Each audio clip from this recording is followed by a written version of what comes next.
फिर मचने वाला है एक बड़ा घमासान। देश की सबसे बड़ी पार्टी की आज एक बहुत अहम बैठक। नमस्कार, मैं हूं अनन्या सहाय और आप देख रहे हैं इस वक्त मेरे साथ आर्यवेद टाइम्स। बड़ी खबर इस वक्त दिल्ली से आ रही है। देश की सबसे बड़ी पार्टी यानी भाजपा आज अपने सहयोगियों के साथ राजधानी दिल्ली में बड़ी बैठक करने जा रही है। ये एक बहुत महत्वपूर्ण खबर भी है सियासी नजरिए से।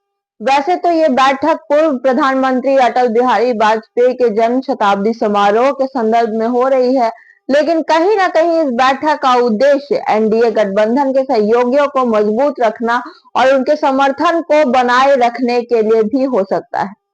यह बैठक बीजेपी के राष्ट्रीय अध्यक्ष और केंद्रीय मंत्री जेपी नड्डा के आवास पर ही हो रही है।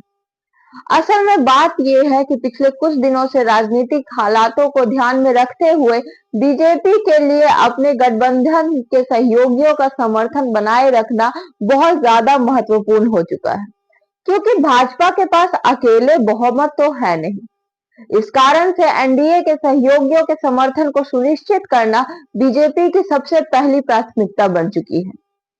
पार्टी के नेताओं का कहना है कि क्योंकि एनडीए के पास औपचारिक समन्वयक नहीं है, इसी वजह से यह बैठक राजनीतिक मुद्दों पर सहयोगियों को एकजुट करने का अवसर होगी। अगर सूत्रों से मिली जानकारी की माने तो इस बैठक में भाजपा अपने सहयोगियों से अनुरोध करेगी कि वे विपक्ष के खिलाफ एकजुट होकर के ही साथ चलें।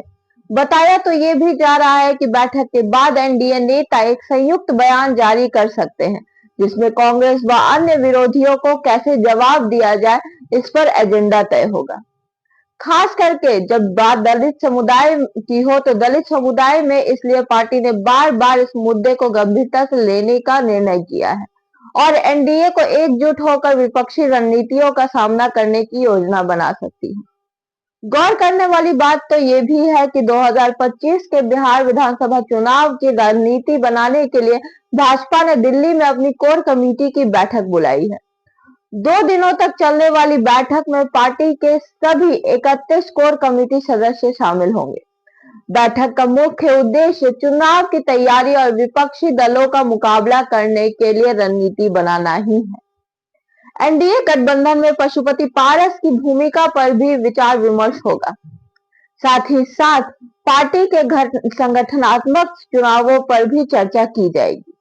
अब बात ये उठती है कि जहां एक और बीजेपी जोरों शोरों से तैयारियों में लगी है बिहार विधानसभा चुनाव को साधने के लिए, उसी बीच विपक्षी भी लगातार हमलावर हो रहे हैं। अब देखना यह है कि ये जो बैठक कर रही है बीजेपी, इसके बाद किस तरह के बयान सामने आते हैं और किस तरह की रणनीति बीजेपी की दिखाई देने वाली है आने वाले चुनावों को साधने के लिए। तब तक के लिए हमारे साथ बने रहिए और देखते रहिए आर्यवेद टाइम्स।